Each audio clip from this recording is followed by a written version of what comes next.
Hello world and welcome to the program. It's me, Alex, and this is a new episode of Ukrainian Unleashed, a podcast where you'll get along with Ukrainians and also observe how the global scenery impacts Ukrainian society in these exciting times. We'll speak about events, trends, individuals and lifestyles. So let's jump right in! In today's episode, you'll get to know why does a global pandemic look like a perfect movie script? What is the current situation in Ukraine? Has Blablacar in Ukraine been blocked given the restrictions? Will the Ukrainian economy resist the crisis? How mass panicking affected the rise of digitalisation in Ukraine? What are Ukrainians' favorite online activities and distractions today? Is volunteering still possible during the pandemic? There are some stories to tell. What's up, listeners? You know what? During the last week, while being completely self-isolated in my apartment, I was thinking that since this global pandemic more and more plays around like a show with all the elements of a catchy thriller, look, you have suspense, collective hysteria, and of course a virus threatening human population. So there definitely will be a movie or a TV series about coronavirus when it's all over. What do you think? And every day the plot becomes more confusing. The main thing is that no one could say what would be in the end. So in today's episode, let's observe how we all behave, act and interact with each other now in order to be able to picture this moment of time and put our 2 cents in a global post-pandemic reflection afterwards. And honestly, I can see that we are doing not so bad, even in Ukraine. Trust me, and let's dive into this right now.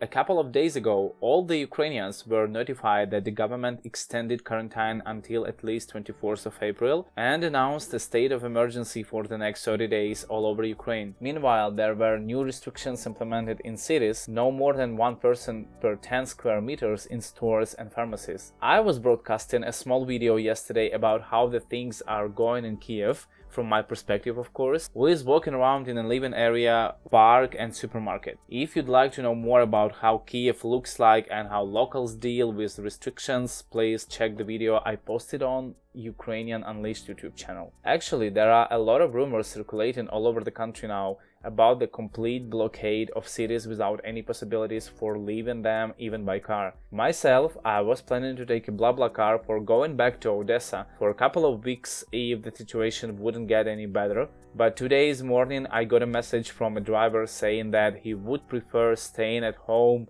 as he didn't know when he would be able to come back to Kiev if he left it. So I'm traveling this evening with another guy and hope this trip won't be cancelled. I'll keep my fingers crossed.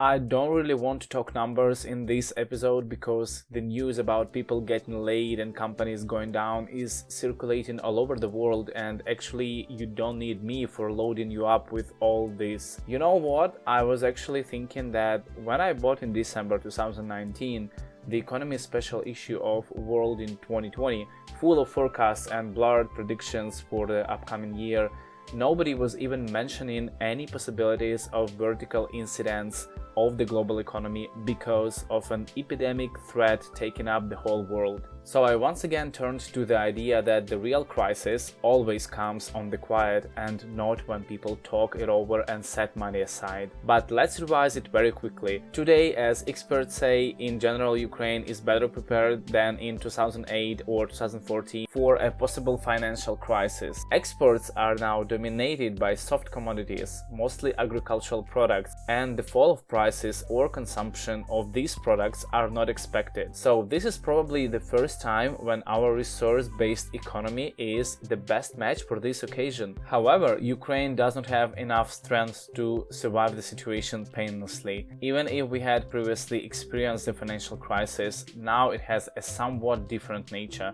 As all of us can see, the crisis touches workforce flows and has a great deal of the emotional and psychological component, resulting in a need to freeze up all the activities under long-term uncertainty. Ukraine actually got used to the almost permanent crisis conditions, honestly speaking. Really, it seems like today, faster than a coronavirus, a panic virus works. Scientists say that in today's world, opinion leaders can instantly infect 150 people with panicking and anxious emotions. But what would be the best solution to this problem if we hear people talking about coronavirus everywhere? And are there any other strategies except complete ignorance of this news agenda?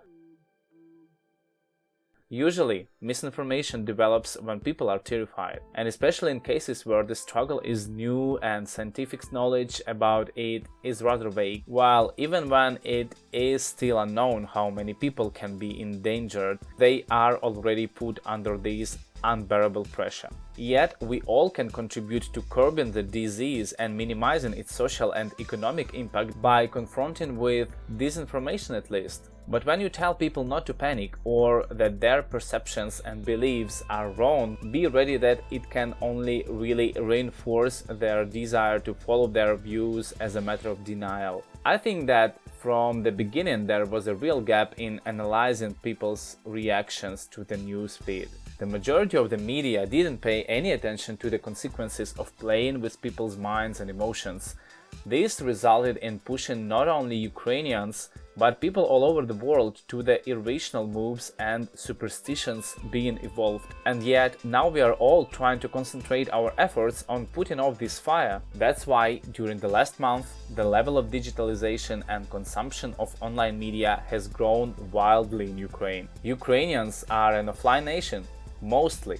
And during these 2 weeks, people had to get used to using the governmental accounts on social media for getting official information and messages on their smartphones. So, in order to help Ukrainian authorities to take on the leadership of this infomania and to limit the number of fake news, Google has allocated $550,000 for launching a coronavirus awareness campaign in Ukraine. Google simply provided this money for users in Ukraine to be able to receive reliable and up-to-date information and to minimize the use of numerous untrusted sources or word of mouth.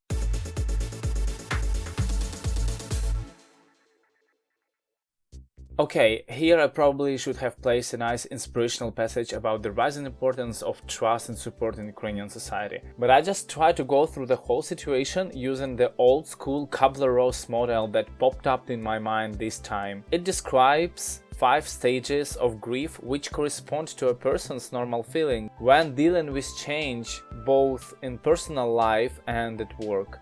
So, based on that, people's perception of the global changes moves step by step from denial to anger, bargaining, depression, and finally acceptance. I just try to compare this with what I see here being in Kiev, and it's actually quite common for everyone now, I guess, even for those who are more self-confident and individualistic. So let's see. The first stage is denial, which describes the situation where people do not accept the reality that has drastically changed. They may be inadequately active, demonstrating "this can't happen to me, it's a mistake." So, obviously, first, all of us were misbehaving without taking the situation too seriously. The next step is anger. It can be forwarded towards society, family, or ourselves. So that's when people got a desire to consult with non-traditional specialists, nourishing their inner skeptics. Then, in a state of despair, they became very vulnerable and unresistant to any disinformation, panicking, and irrational behavior. Like the one we had during the last weeks with besieging all the wholesale and retail stores, spending tons of money instead of keeping some cash for going through the tough times. Then we started debugging, like, if I follow the rules and anti-quarantine measures, can you promise me I won't be infected and stay safe? People now are trying to make collective deals with the government in order to have more clarity and guarantees for the future. And this is really where we are all now in Ukraine, on the third stage of 5. But at least people become more disciplined and careful, which I hope will bring positive results and really help us to call off this blockade. But Ukrainians are stronger and more flexible than we think we are. So now the vibrance of anxiety is changing to the wave of calmness and creative inspiration. A lot of people are going into sports activities, some self-educate and some just take a breath with books, music and movies. But an important thing to notice here is that all that is done online these days. Not only universities and schools but also kindergartens have launched their online courses to help their attendees successfully proceed with the educational process. So let me share some updates with you on the reason of digitalization we are undergoing now in Ukraine. That's why I actually call this episode the Online Nation.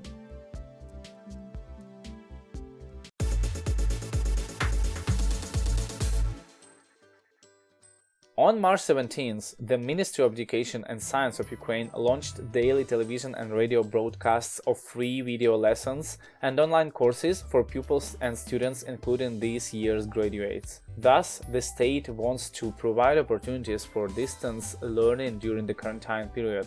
Each lesson lasts 25-30 minutes. Teachers also conduct their own scheduled online classes in a lot of schools all over Ukraine. Each lecture lasts 1.5 hours in general. All the records are saved on YouTube, where the information can be stored and used for reviewing anytime in the future. This format of the educational process is quite effective, but very unusual for Ukrainian educational institutions, I need to say. Given that a unique opportunity for Ukrainian teachers was created, a free online test service for a full-time remote assessment of the knowledge gained by students during their individual study. Today, more than 100,000 students complete online tests weekly within over 40,000 ready-to-use tests database. Okay, great to know there is a distance learning for students, but what to do with preschoolers?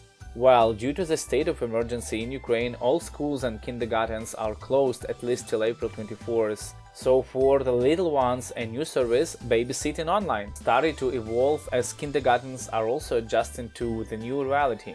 The main task for all is to keep children happy, to make it more fun and easier for parents to survive this quarantine. Take me, for example. I've launched this podcast channel only because of being on quarantine. No, I'm joking. I was actually thinking about that for quite a while, so it's supposed to see the world anyway. But there are also millions of adults now in Ukraine catching up with what they've missed. And I'm not only talking about TV series and playing video games, but also educational courses, dance and fitness classes, group meetings and online trainings, which are in very high demand now. As I used to dance before I switched to kickboxing, I still get a lot of invites from my friends to join their online dance classes, which they managed to launch almost immediately after the quarantine was enforced. The reason number one is that a lot of people are active and don't want to cancel their physical or learning activities so easy. Reason number two, people are really keen on trying something new while they have enough time and are just curious to go with whatever they find potentially interesting for them. And it comes directly from your devices, so you don't need to spend any extra time getting on site. Also, we are all now very flexible with timing, I guess.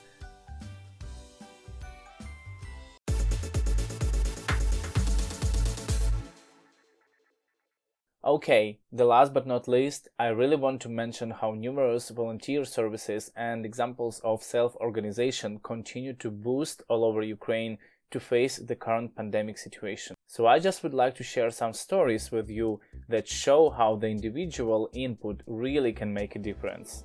Provision of medical care to patients with urgent need during quarantine period continues all over the country.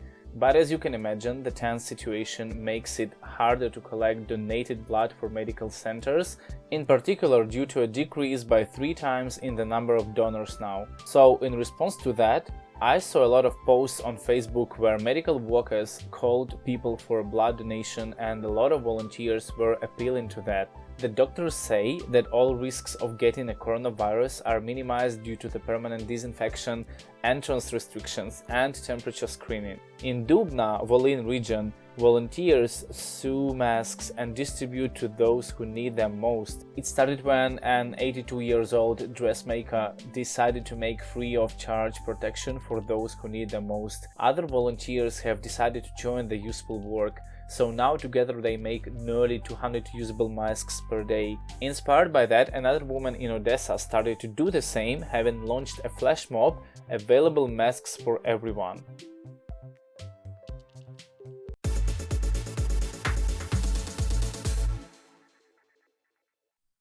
Okay guys, this was a new episode of Ukrainian Unleashed. Thanks for being here with me. I really appreciate your support, but what I'll appreciate more is your comments, reactions, and subscription to our podcast and YouTube channels. You may also find us on all major platforms now, like Spotify, Facebook, Radio Public, Pocket Casts, Stitcher, iTunes, Twitter, TuneIn, and Google Play Music. New episodes coming up weekly. Stay tuned and safe.